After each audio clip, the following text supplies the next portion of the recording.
Vamos começar a análise do poema Dissolução, de Carlos Drummond de Andrade. O poema Dissolução, ele abre, é o primeiro poema do livro Claro Enigma, publicado em 1953, um ano após o cinquentenário do poeta.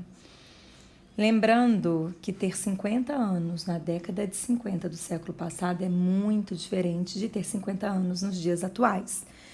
Drummond pensava que talvez esse pudesse ser o seu último momento de escrita, a sua última produção a ser lançada. E por isso, em Claro Enigma, a gente tem em diversos momentos, em diversos poemas, como no poema Legado, que eu já analisei a vocês, um tom de despedida, um tom de pessimismo, um tom de reflexão. E Dissolução abre esse tom de pessimismo. O poema já está todo anotado, eu já postei essas anotações para os alunos. E eu vou fazer os comentários com base somente na leitura e nas estrofes. Os escritos já estão postados.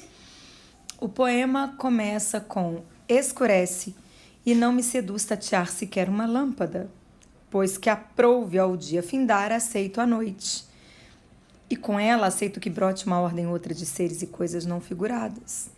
Braços cruzados. Vazio de quanto amávamos, mais vasto é o céu. Povoações surgem no vácuo. Habito alguma? E nem destaco minha pele da confluente escuridão.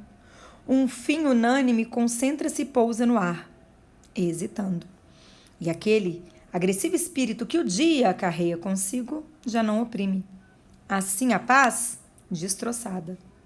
Vai durar 1000 anos ou extinguir-se na cor do galo? Esta rosa é definitiva, ainda que pobre.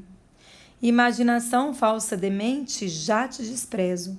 E tu, palavra, no mundo perene trânsito, calamo-nos. E sem alma, corpo, és suave. Bom, após a leitura, vamos lá. Eu tenho uma primeira estrofe que começa com um verbo indicando esse estado pessimista e caótico, que é o verbo escurecer, no sentido de falta de luz, falta de clareza sobre os fatos. E o eu lírico se mostra passivo em relação a isso, ao dizer que não lhe seduz tatear sequer uma lâmpada. Ou seja, diante do caos instalado, o eu lírico nada fará, ele aceita passivamente a escuridão. E ele vai justificar, reparem que aqui eu vou ter um conectivo que vai mostrar essa justificativa. Ele vai dizer: pois que aprouve ao dia findar, ou seja, se foi do agrado do dia findar, eu aceito a noite. Lembrando que dia e noite na literatura fazem uma oposição que metaforicamente pode significar dia, início, renovação, esperança, noite, finalização, desesperança, tristeza. Então, quando ele fala que se o que era bom findou naturalmente, foi de agrado do bom findar, ele passivamente aceita a noite. Na segunda estrofe, ele diz que junto com essa noite, ele aceita a ocorrência, o aparecimento de seres e coisas não figuradas. O que são coisas não figuradas? Aquilo que nós não conhecemos. Então, junto com a noite, ele aceita também todos os mistérios que ela carrega, todos os sortilégios. E ele reafirma a passividade ao dizer braços cruzados. Na terceira estrofe, ele vai começar a mostrar o porquê dessa apatia. Ele diz: vazio de quanto amávamos, mais vasto é o céu. O que é nós estarmos vazio do que amamos? É estarmos ocos, desmotivados, sem aquilo que nos impulsiona a seguir, a melhorar.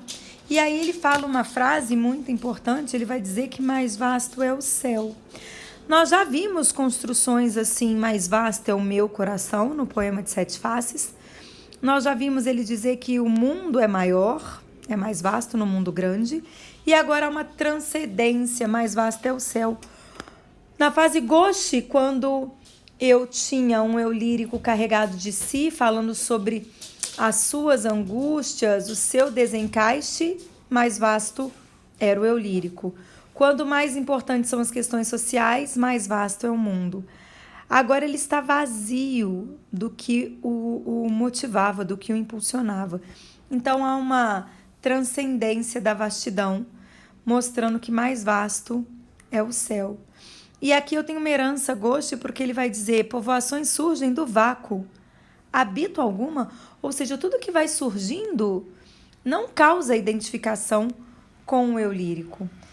Na